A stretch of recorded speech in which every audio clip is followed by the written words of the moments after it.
Inspirers, I see that you're here to find out more about what Aspire Big, Inspire Bigger has to offer you. Let me introduce myself. I am Coach Mo, short for Menina. I am a Harlem, New York City born and raised women's empowerment coach. I empower healing women to rework their mindset and break through repetitive cycles and take charge of their purpose, their time, and their personal development while creating the life they deserve through one-on-one and group coaching. I am truly here to support you. Are you looking to change your lifestyle and transform yourself into a better version of yourself? Unlock the secrets for a more productive, efficient, and fulfilling life with our personal development workshops. Become a part of our growing V.A.S.T community by simply signing up and attending. We have bi-weekly personal development workshops, Q&A sessions. In case you miss a session, video recordings of group sessions will be made available. And we have expert guest masterclasses, private V.A.S.T online community access, and more. The V.A.S.T community is a safe place for busy women to meet, learn, and grow with other like-minded women. Embrace your full potential. Learn to feel more in control, more present, and more excited about your life with this exclusive online community. This is a community filled with women who are dedicated to sharpening their life skills and committed to executing their life's vision. And if you don't know your life's vision, this group is designed to help you see the vision of what can be. As you join the V.A.S.T community, be willing to put in the work as we break down and get rid of old negative habits, negative self-talk, negative self-image, and tendencies that we may have to self-isolate and self-sabotage. Let's get started on transforming your life from the inside out. I look forward to hearing from you soon. Hey Inspirers, welcome back to the Aspire Big, Inspire Bigger podcast, a weekly podcast hosted by myself, Coach Mo, that focuses on inspiration and motivation for women and teen girls from all walks of life. Each episode, I discuss how we overcome challenges in our lives through the power of personal development, vision building, accountability, self-care, and time management. And my goal is to help motivate, educate, uplift, and inspire every woman or teen girl listening. I want to welcome today a guest that I am excited to introduce to you guys here on the Aspire Big, Inspire Bigger podcast. She's a transformation life coach, and a podcast host of Unbalanced Pedestal Podcast, which is a really cool name. So I have to learn about where you get that from. And she's here to join us. Welcome to my podcast. Thank you, Coach Mo, for having me on here. I'm very honored. I don't get to, do too much guest, so I think you're maybe the second. Oh.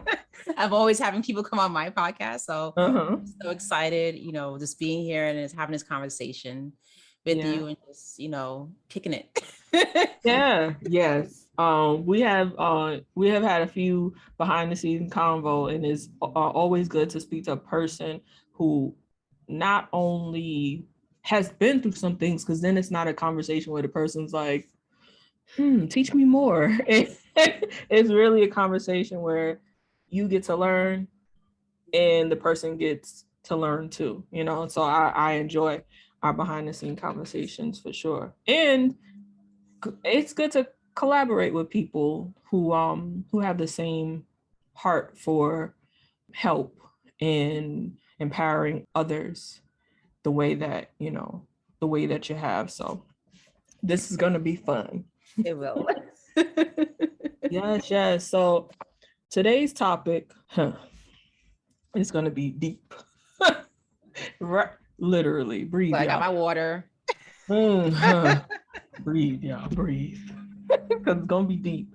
Today we'll be talking about a few things along the lines of healthy boundaries, building yourself up after being in relationship with narcissists, creating a life of independence while still improving your connections with others. And I feel like that's the most important part of this conversation, the healing part. I love that part.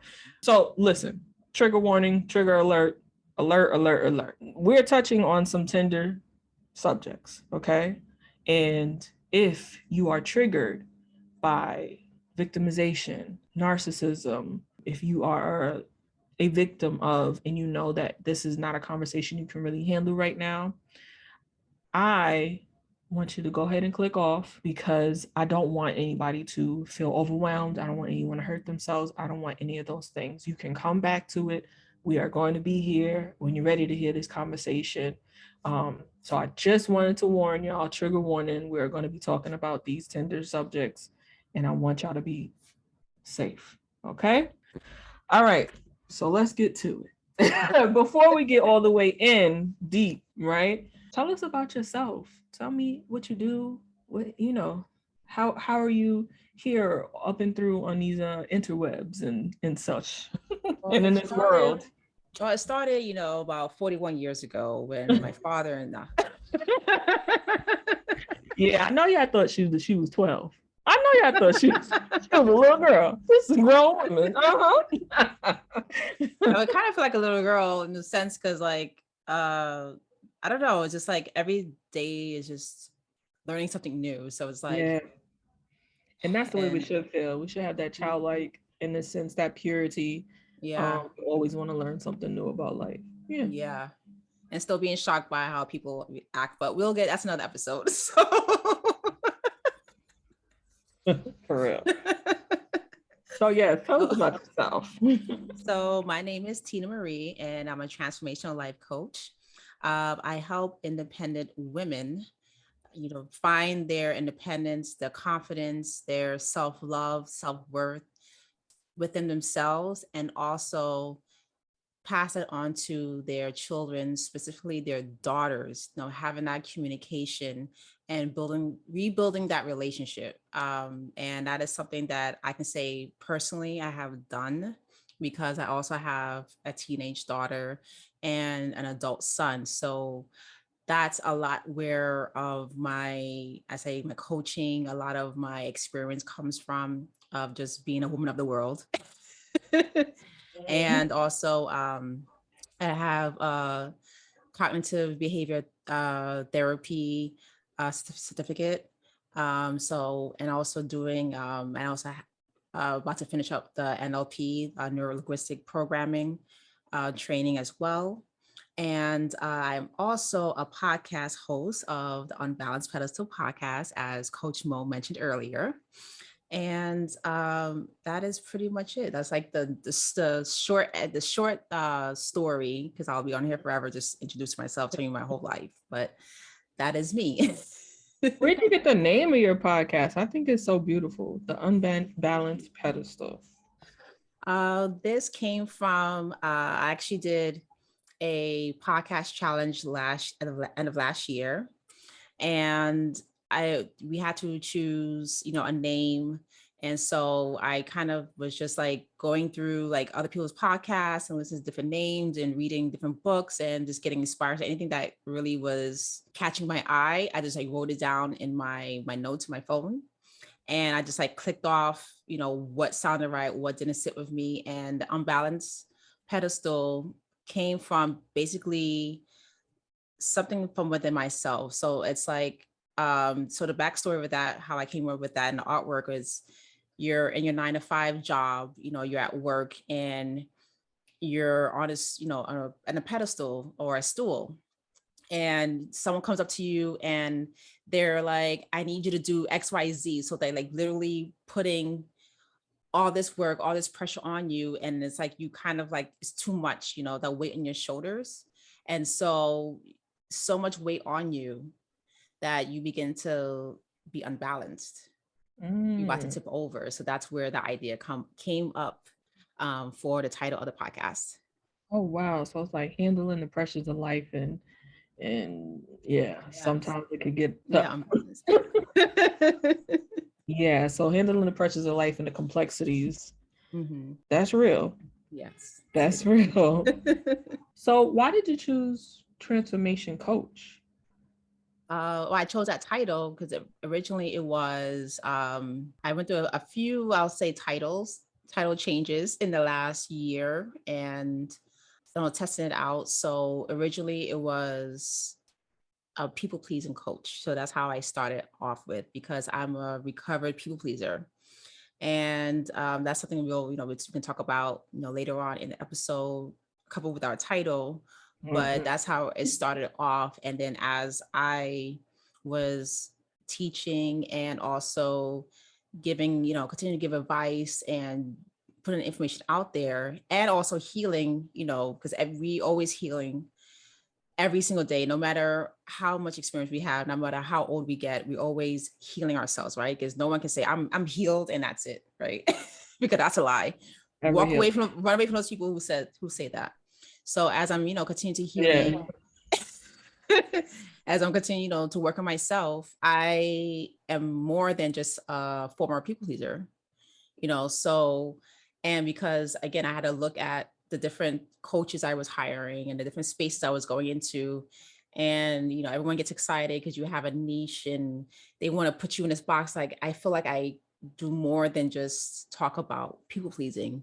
And so because people come to me, not just for that, but also just life in general. So looking back again at my history of the 20 plus years, adult years, and this not including adolescence, but the people who came to me with, seeking advice about various things. And so that's where I decided to be a transformational life coach, because it's all stems from the mind. You have your goals, and I have a program that's a one-on-one program that basically it talks about your goals, your mindset, and it talks about your communication, building your confidence, building boundaries.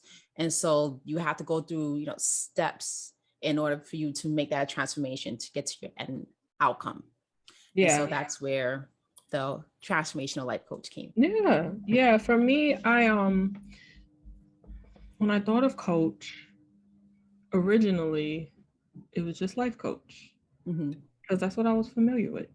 And then you get these coaches, you get these business coaches, and they're like, okay, what kind of life coach? Like, excuse me? What kind do you see when you Google them? That kind, like people know what life coach means to them. They know it's somebody who is task oriented, that isn't your therapist, and they help you get the things done, right? Essentially, they help you see things in a different light. Yes, but they're not clinical therapists, but they're task oriented. So they're like, well, is that what you do? I'm like, absolutely. I'm highly task oriented, but I have an affinity for empowering women and young girls too, to get their task in order. I love the guys.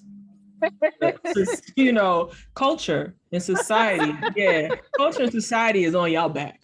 They telling y'all get it together or forget it forever. You want the ladies, get the money. So y'all are taken care of. And I'm happy about that. But for the ladies, and I'm also thinking about something that I just watched called Tinder Swindler. I don't know if you've seen that on Netflix. Girl, you got to watch it, okay? You're going to be able to teach courses, okay, on these ladies. Just what? Lady, what? But it does stem from a lot of people's sheltered life. Backtrack, a lot of women's sheltered life. And when I say shelter, I don't mean, I used to hang out with my cousins on the weekend. We used to sneak around, do things, we used to, if you lived in the countryside of places, we used to throw rocks at moving cars. Or if you lived in the city, we used to go up, to this block and hang out with the wild kids. No, I don't mean that. I mean sheltered as in there are so many different lifestyles out here in this world. And I think that there are some people who are geared towards just being humanly pure and good, right? You might make some mistakes, or you might do things that are not all that cute or quote unquote morally sound, Yes. but just the inside of you doesn't want to do evil to others. But then there are others who see life different, right? And they don't care about the evil that they ensue on others because they're for themselves. And so that documentary that I saw, or whatever they're calling it, whew, child. So that I have an affinity to help empower women understand who they are before they come in the midst of anyone else. And that's because I have my own life experiences of being sheltered and then going out into the world and having that complex of the good girl complex, which was really tough to understand that just because I'm good to you doesn't mean you're going to be good to me. Oh yeah. I had a problem with that. Like I was like, but I'm not a bad person. Why are you treating me like that? Yes. Because I they're can a relate bad to that. person. I can relate to that, definitely. Yes. So yeah, so like you said, things transition. So before it was just plain old life coach. For me now, it's your number one women's empowerment coach, because I'm here to empower you. And it might even niche down to something more concentrated and everything like that too, because there is I want to empower women, but there's a certain woman that is healing and that she knows she deserves more out of life and that she knows that it's up to her, but she just really needs that time to work on it. And she needs that community. She needs that sisterhood. She needs to understand that when she talks to you, you're not going to say to her, this is another problem that women have in general that I've come across. You're not going to say to her, yeah, but girl, what did you do? Or what did you do to attract those type of people? Sis. Because sis. Yes. Nobody knows everything in this world. And sometimes you didn't do anything to attract those type of people. Yes. You just don't know what you're dealing with until you know what you're dealing with. Yes. So I always find that it's important to come into a safe space and find a safe space to be able to learn. So that's that woman, that specific woman. I know there's a lot of young girls who are in that space, and I definitely want to build something in order to help you young girls. But right now I'm helping the older women who are dealing with that, because they're gonna have daughters, they're gonna have nieces, Yes. and they're gonna see their progress, and they'll be like, Auntie, you're different. And then she's gonna be able to share, and Oh yes. they can pass it down. That's important to me. Yes. It's beautiful. So I love that. I love that. So we're gonna get into the topic. Child. Okay. I read that there's an estimate of up to 5% of people have NPD, and that is narcissistic personality disorder. Of the 5% of the, I wonder if it's all population, 5% of it. United States. All population. It's from the Cleveland Clinic. Okay.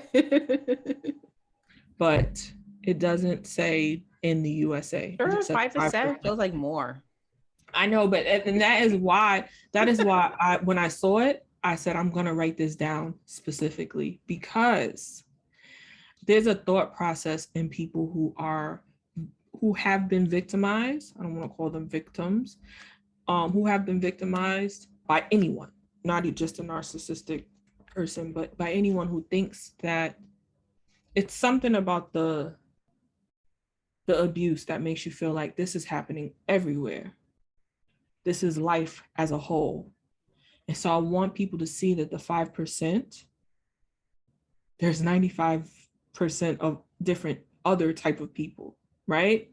And so that you might be dealing with one person who's a part of this 5%, but there are so many more different types of people that you are available out in the world. You are not stuck, and you can get away from this type of person. Don't feel like this type of person is there and the majority of people around you are that person. Like, that's important. For the people who did stay on the video, that's important to me. That's what that pinpoints. And maybe that's a life coach and me saying that's the positive perspective. That's the half glass full perspective. But that's really the truth. When we get victimized, we think the whole world is like this. But the truth is, our world is like this. And as unfortunate as it is, that's just really the truth. If we stepped outside of our own world, we would see like a whole new world, as they say on the left, you know?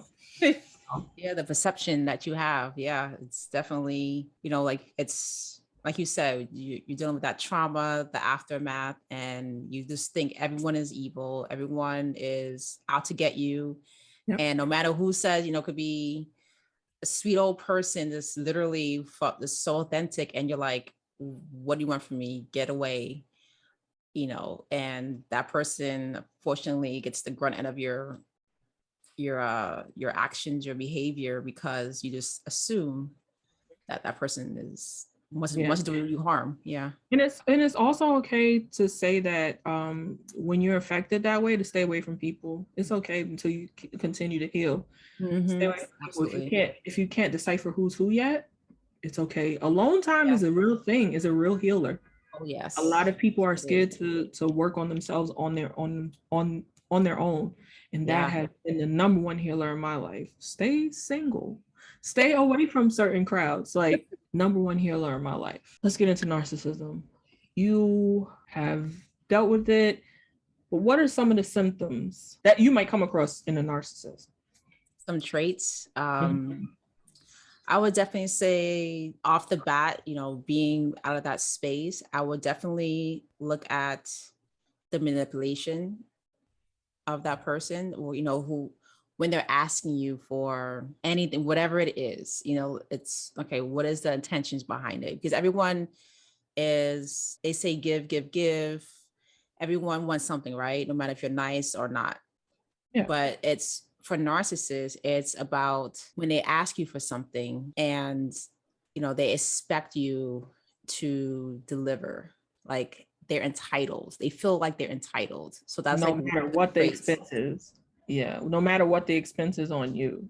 And they don't take no. And if they take no, what happens? They flip it on you as if something is wrong with you, that they are a catch. This is talk about relationships, we talk about the opposite sex. It's, if someone else, if you're not going to do it, then I'm gonna find someone else. So they play a lot of mind games with you. That's what I found in my past relationships. And then also like in family members as well, where I didn't realize growing up that even though you alluded to, yes, everyone has narcissistic traits in our previous, our conversation, but it's the people who just want you to bend over backwards for them, no matter, like you said, no matter how much of a cost it is to you. Yeah. If you're up all night, if you go broke, they are like literally, they stick a straw in you and they're sucking you dry. And once they can't get anything out from you, all right, I'm going over here. So good luck with that. And they're out. Yeah. And don't be surprised when you fill yourself back up, they'll come back around because they see there's more to sip. But I wanted to say to that, we were talking offline, but what I was saying when it came to everybody has narcissism in them, everybody has a self, and I can't say everybody, majority of humans have a self-preservation, have self-preservation in them. And people who don't, I think that's probably part of a chemical imbalance. Like they don't feel, people who don't have an innate, what is the word? Like empathy? No. Just, they don't have that primal, I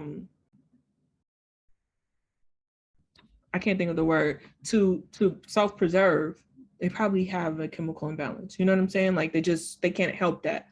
But majority of people are going to do what they can to self-preserve now, and that is normal. Nobody should be killing themselves, almost literally, to make you happy if that is not their job in that moment. Now, we have a job to do and assignments to get done in those jobs. And yes, we need to do them, or else we're going to get fired. That's how it goes, right? With work. But in life, and in life is the same. You make a commitment to a person, whatever it is, friendship, let's say it's just friendship, right? You and I make a certain commitment of friendship. And if I breach that commitment, like I go and do harm to you in your character, or if I do harm to you, speak to you mean and do all those things, and I breach that, and I should get fired from that position. You know what I'm saying? But so there's a duty that we have to the things that we commit to, but that is everyone has that, like, self-preservation. I don't want to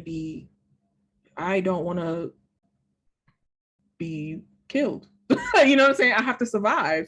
Yeah. I have to survive, but it shouldn't be at the expense of others. It shouldn't be at the expense of others. So yeah, that's what I was saying. It was like, we might all have that, and people are not going to shouldn't let you do anything you just want to do to them. But at the same time, self-preservation is like, it's beyond what a narcissist. It's like, yeah, it's beyond. It's like, it's either you or you. It's never, I'm never them. Like, exactly. Yes. You're literally the doormat. And that's something that I talk about, like literally all that you said. And like, for me, I was a people pleaser, how that stemmed about because I had abandonment issues as a child.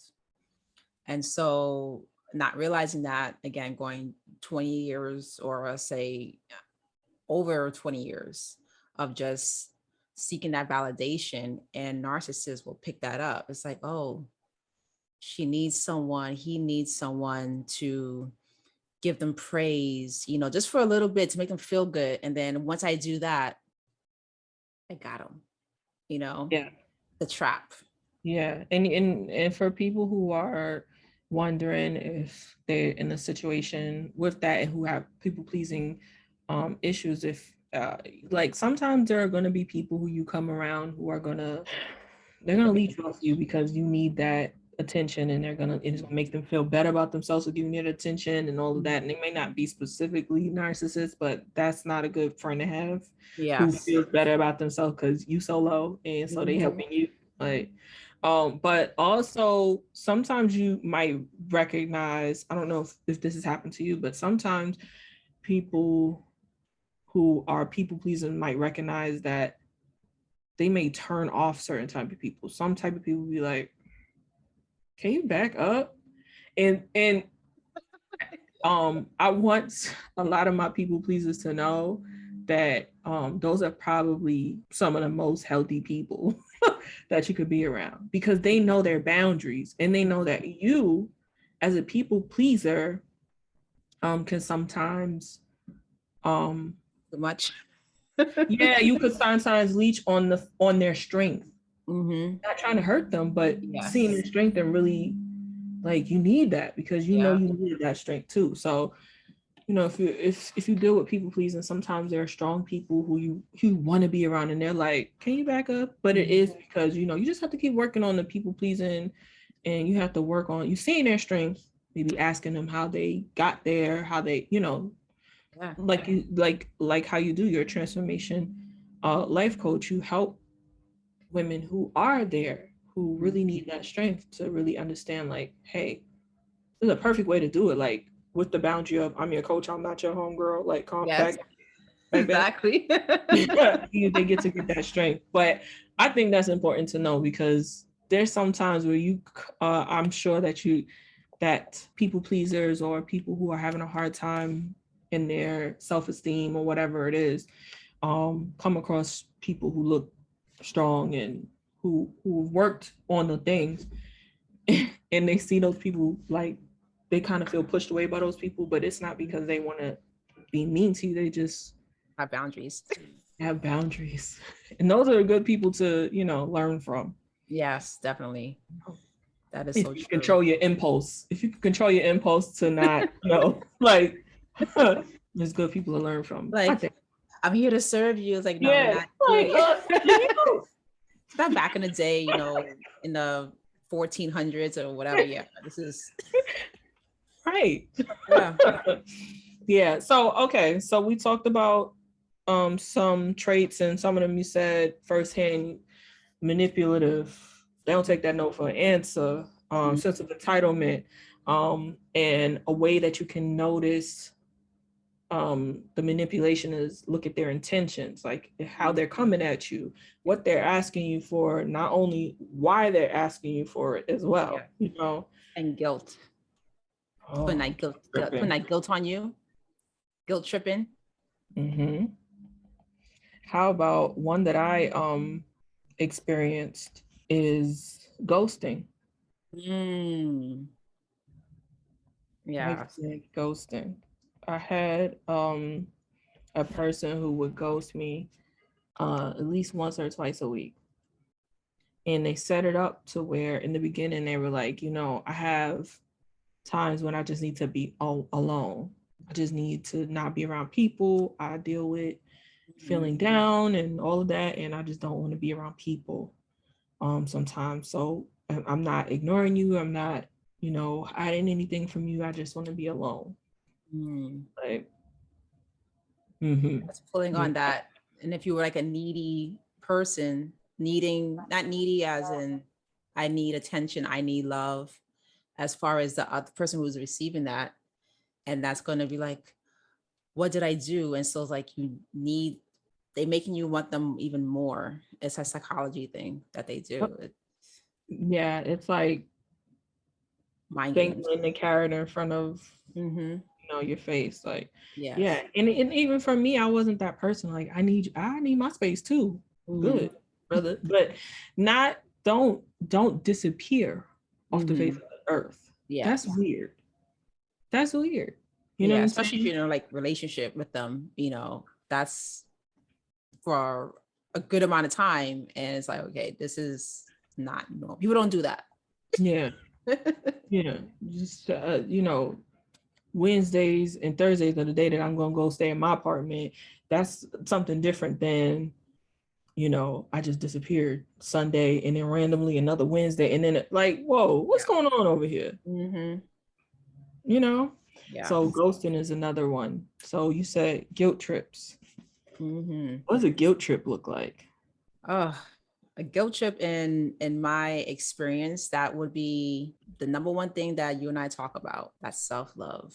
Like when we want to do something for ourselves, right? And this could be anything. We want to go somewhere. We want to buy something. We want to do something just for ourselves, just to make ourselves feel good. And that person in our lives would basically somehow mind games again, manipulate you into thinking that whatever that you have planned for yourself is not worth it.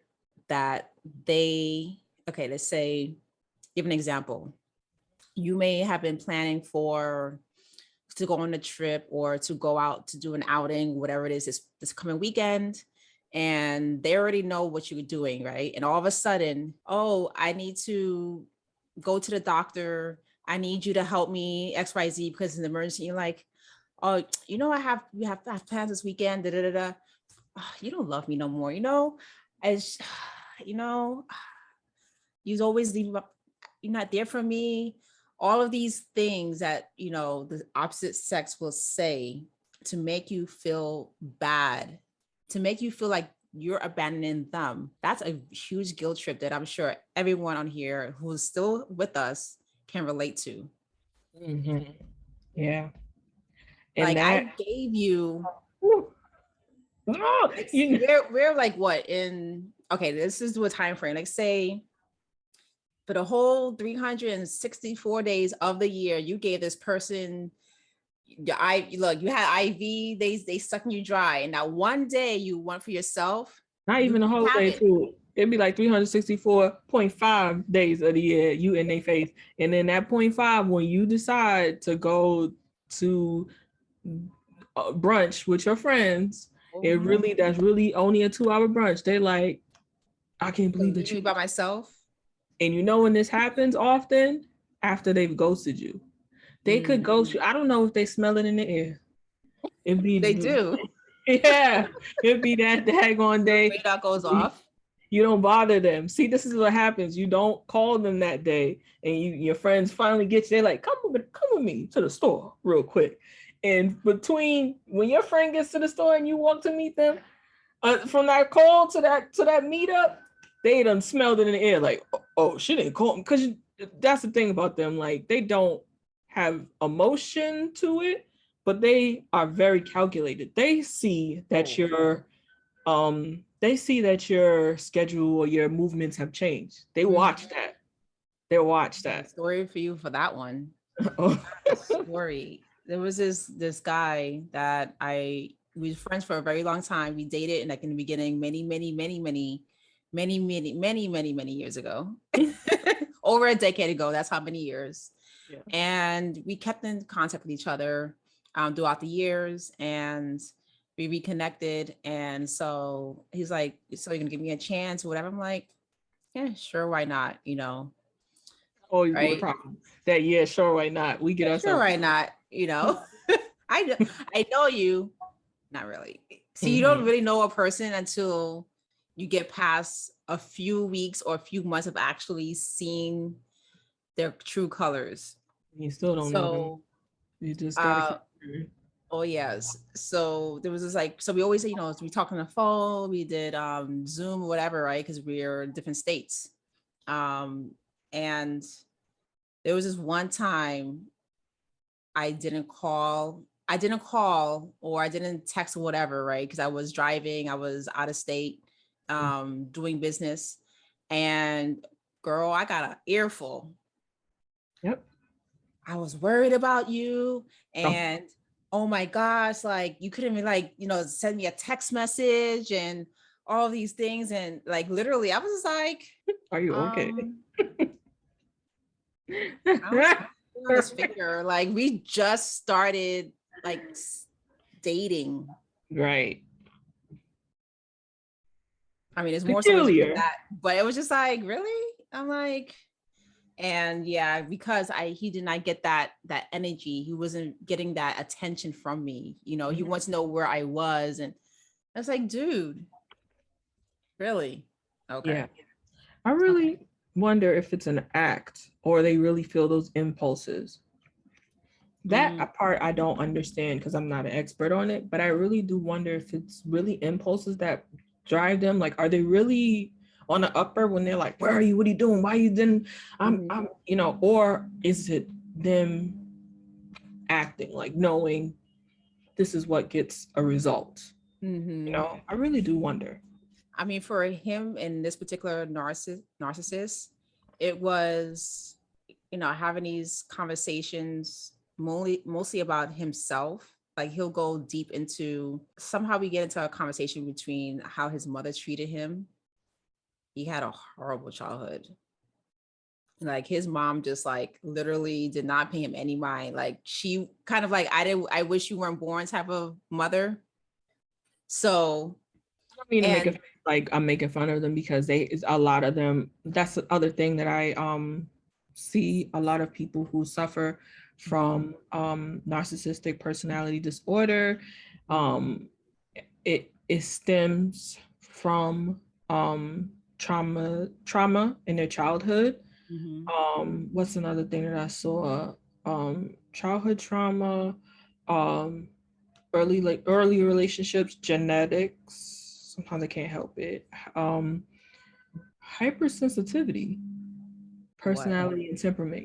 Maybe some people who are on the spectrum could be considered narcissistic too, because they get so tunnel vision in general. Like people who suffer from autism, they might be considered that. But it's just because they can't see, life in different perspectives easily.